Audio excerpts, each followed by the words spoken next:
Lies of HR. The stories HR tells itself. Welcome to our second episode of Lies of HR. Let's get started. What if the absolute worst person you could hire today is like the one you instantly clicked with in the interview? Yeah, think about that scenario for a second. Right, like you walk out of the room, you both laughed at the exact same joke, you realized you have similar backgrounds. The conversation just flows effortlessly. Exactly, and you think, wow, they are a perfect fit. Well, today we are looking at why that specific feeling of comfort is actually kind of a silent song. It is incredibly counterintuitive. I mean, we are socially conditioned to seek out smooth interactions, right? Yeah, of course. So when an interview feels like catching up with an old friend, our brain just automatically registers that as a massive success. Right. And, if you listen to our last deep dive, we took a pretty heavy swing at the whole people first mantra that so many companies just blindly repeat. We really got into the weeds on that one. We did. We explored how comforting slogans often mask these really dangerous realities, and today we're targeting another one of those sacred cows using Martin's notes from the past 16 years. Great. And the specific lie we are dismantling today is the mandate to hire for cultural fit. Which is easily the most ubiquitous instruction in modern recruiting. Oh, everywhere. Yeah, it sounds completely bulletproof, like who intentionally wants to hire someone who doesn't mesh well with the team? Right, exactly.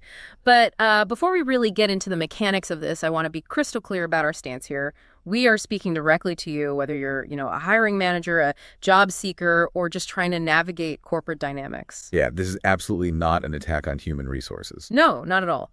Most recruiters and managers using the phrase culture fit, they genuinely mean well. Right. They are actively trying to protect team chemistry. Exactly. They just want a pleasant working environment for everyone, which is totally fair.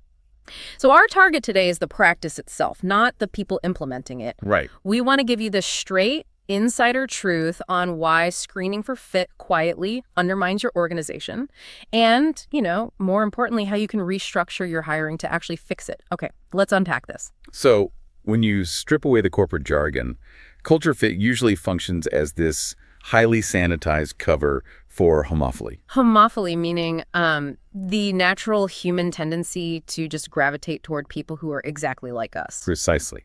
It is hiring people who act as your mirror, people who share your worldview, your educational background, maybe your communication style. The people who pass that classic, totally unspoken test. The drink test. Yes. Yeah. The would I happily grab a drink with this person after work test. Right. And it's an entirely natural social instinct.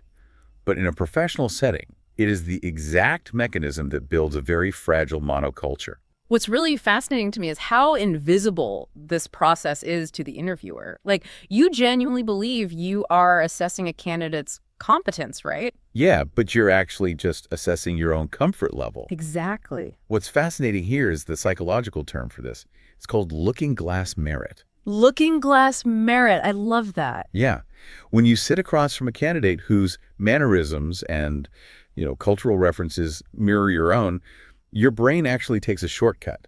It's like a cognitive bias. Exactly. It unconsciously registers that sameness as high competence. Because think about it. You view yourself as a smart, capable professional, right? Right, hopefully. So anyone who reminds you of yourself must also be smart and capable. Wow, and it just totally disarms your critical thinking. Oh, completely. You don't drill down as hard on their technical flaws or probe their strategic weaknesses because their overall vibe just feels safe. Right. You leave the room thinking, wow, I conducted a rigorous interview.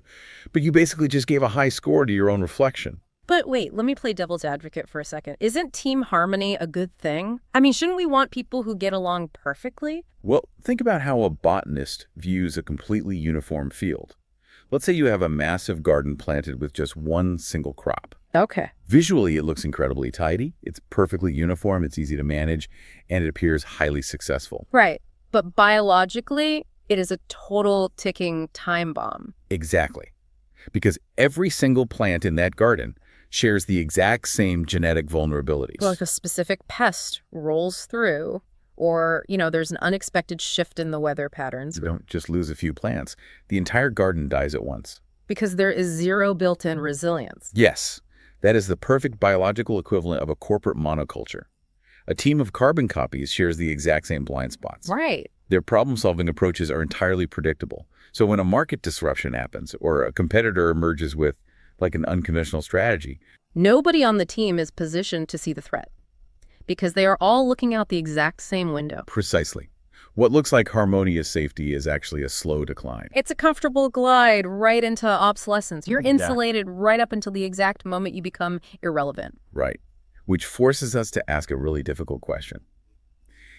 If your hiring system is designed to filter out anyone who causes even a ripple of discomfort, who are the casualties of that system? Oh, man. You are filtering out the disruptors, the abrasive, brilliant, disagreeable people who just do not care about the unspoken social hierarchy of your office. The archetypal disruptive genius. Yes. The person who looks at a legacy process that everyone else just accepts as normal and bluntly says, this is incredibly inefficient and we need to tear it down. Right. And that person, they're going to fail your drink test. Spectacularly. They're going to make the interview panel very uncomfortable. It's crazy because the hypocrisy here is staggering. Every single company claims to worship the disruptive genius archetype. Oh, they paste quotes from famous innovators on the lobby walls. Exactly. They put be a rebel in their core values. Yeah. But if that archetype actually walked through their doors today and sat down for an interview, they wouldn't survive the culture fit screen for a second. Not a chance. Yeah. The panel would reject them in the first round for being, not quite a team player. Right, because disruption, by its very nature, is uncomfortable. Yes. And if you prioritize comfort, which is the entire premise of culture fit, you eliminate disruption at the source. Okay, here's where it gets really interesting to me. I always assumed the solution to this human bias was technology. Right, bring in the machines. Yeah, you bring in AI screening tools because a machine doesn't care if you play the same obscure sport or use the same industry buzzwords. It just looks at the raw data. And that is the most dangerous trap in modern hiring. Wait, really? Yes. We haven't eliminated looking glass merit with AI. We have poured gasoline on it. How? I mean, if an algorithm is just scanning resumes, how is it prioritizing comfort? Well, you have to ask how the AI knows what a good candidate looks like. Right. It doesn't inherently know what makes a successful employee. Right. It has to be trained. Exactly. It has to be trained on a data set. Yeah. And what data set do companies feed it? Oh, wow. They feed it their own historical data of successful hires. So their historical data is just decades of homophily. It's just a massive database of sameness. Precisely.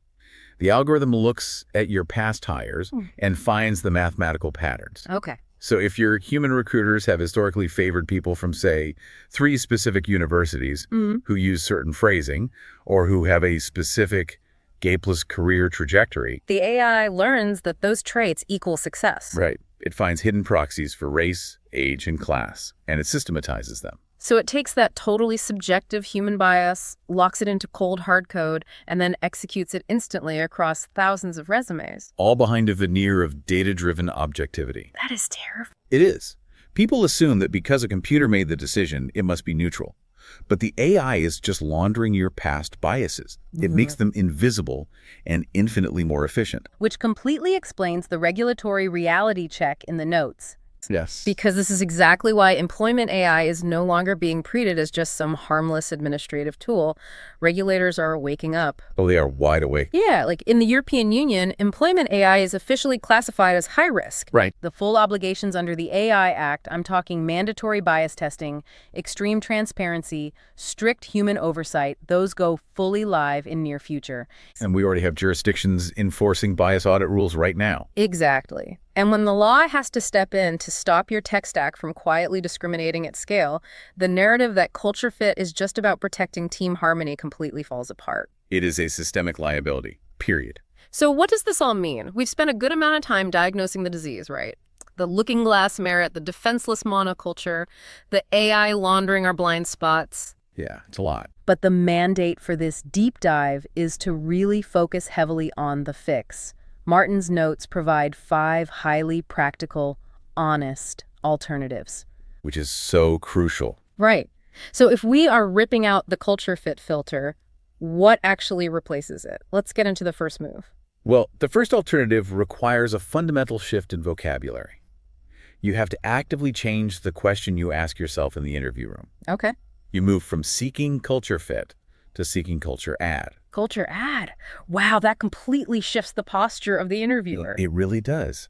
Because culture fit looks backward. It seeks validation of the environment you already have. Right. But when you ask, what does this person add that we don't already have? Yeah. You are forcing your brain to value difference as an asset rather than a liability. So if a candidate comes from a totally different industry, uses different terminology, and, doesn't laugh at the inside jokes. And under the old model, they fail the screen. But under the new model, those differences are the exact reason you might need them. Exactly. You stop penalizing them for the friction they bring, and you start seeing that friction as the tool that will stretch your team's capabilities. Okay, let me push back on this, though, because if we just hire anyone who brings something vastly different, aren't we inviting total chaos? Right. Like, shouldn't we want people with our values? Don't we absolutely need shared values to function as a business? You are touching on the second major alternative, which is separating values from sameness. Okay, separate them. Yes, you absolutely must hire for shared values, but you have to define what a value actually is. Give me an example. What is a genuine value versus just a preference for sameness? A value is a shared standard for behavior. So honesty is a value. Right. A commitment to psychological safety, a refusal to steal credit from your colleagues. These are baseline behavioral standards.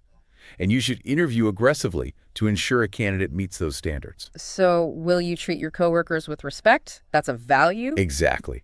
But hiring managers constantly blur the line between a clash of values and a clash of style. Oh, I see that all the time. Right. Let's say your current team collaborates through, gentle consensus. Everyone's very polite, they take their time, they avoid conflict. Sounds peaceful. It is. But then a candidate comes in who is highly direct. They rigorously debate ideas, and they push back hard on assumptions. And a hiring manager often rejects them, claiming it's a values clash. Precisely. The manager is confusing a lack of sameness with a lack of shared values. Because they aren't being disrespectful. They just have a totally different operational style. Exactly. You can have wildly different perspectives, vastly different communication styles, and still treat each other with absolute integrity. So the rule is, hire fiercely for shared behavioral standards, but never hire for shared perspectives. That distinction is just so critical. But, okay, how do we structurally enforce this? Yeah, that's the hard part. Because knowing about bias doesn't magically make it disappear in the interview room. If I'm chatting with a candidate and we discover we both love, the same obscure sci-fi author. Your brain is going to give them looking glass merit, whether you want it to or not. Exactly. So how do we stop that? That brings us to the third alternative. Building the process against the mirror. Okay. The only thing that defeats looking glass merit in real time is rigid structure. You cannot rely on unstructured, free-flowing conversational interviews. Because in a free-flowing chat, the interviewer's comfort dictates the direction. Exactly. Like, I'll spend 20 minutes talking about that sci-fi author with the candidate I like, and then I'll subject the candidate I don't instantly connect with to some grueling technical whiteboard session. Right. Structure acts as the guardrail against that. You have to ask every single candidate the exact same job-relevant questions, ideally in the same order. Wow. Okay. And more importantly, you must score their answers against a predetermined rubric before you discuss the candidate with anyone else on the panel. So what does that actually look like in practice? It means before the interview ever happens, the panel agrees on what a good answer sounds like and what a poor answer sounds like. So you're ready before they even walk in. Right. When the candidate speaks, you are scoring them against the evidence of their answer, not the warmth of their delivery. Well, that makes so much sense. And you need a diverse interview panel. If your entire panel is a monoculture, they will all just reflect the exact same biases back at each other. Right.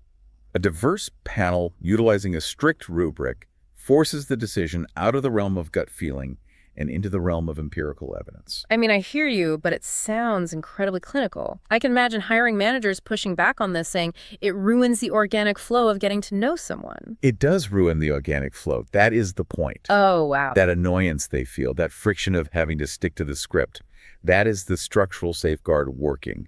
It is preventing them from defaulting to comfort. Okay, so we've structured the human element. We've got our rubrics, our diverse panels. Yep. But what about the AI we talked about earlier? Even if we fix the humans in the room, what happens when we've already outsourced the initial resume screening to an algorithm? That is the fourth move. Audit your AI. You cannot blindly trust the vendor's black box.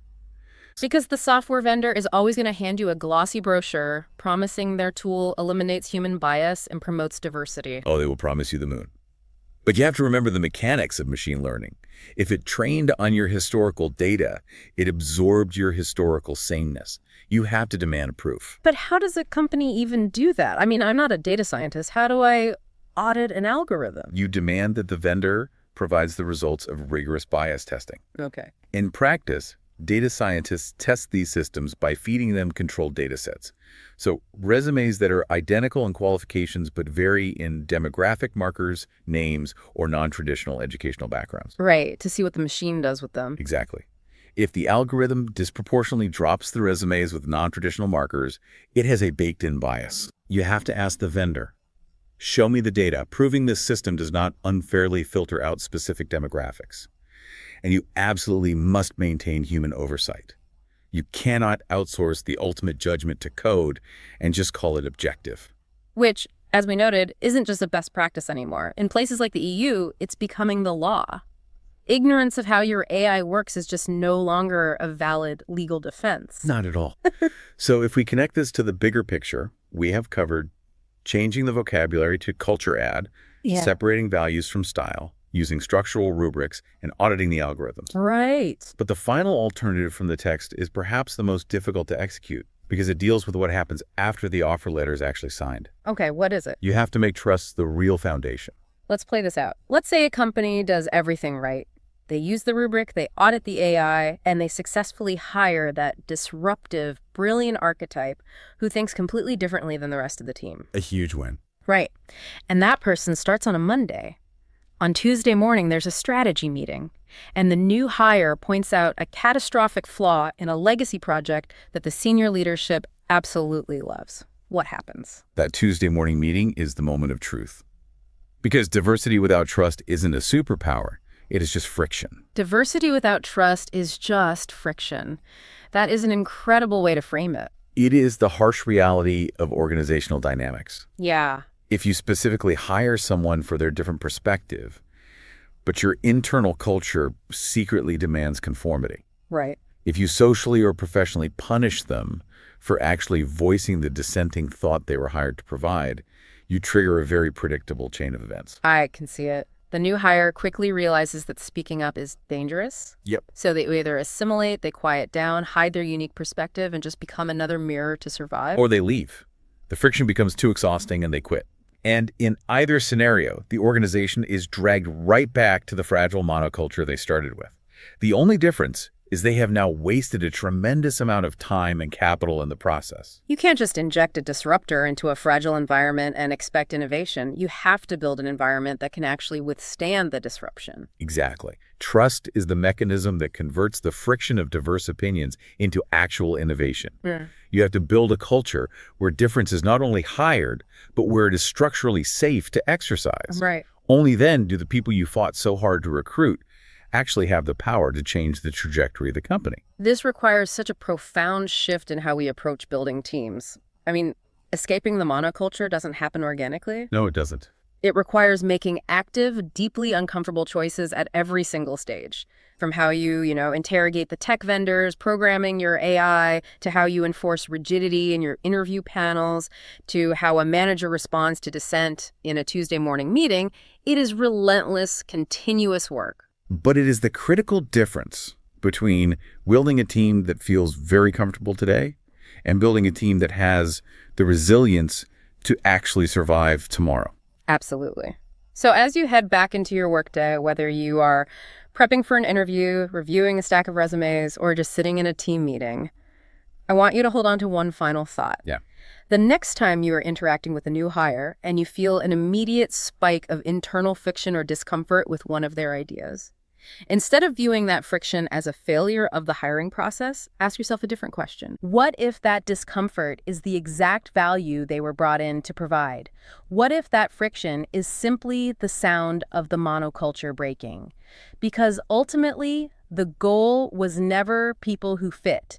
It was people who make the place better than before they arrived. That's this lie. Don't forget, a new lie drops every week. Join the list at liesofhr.com so the next one finds you. See you then. Lies of HR. The stories HR tells itself.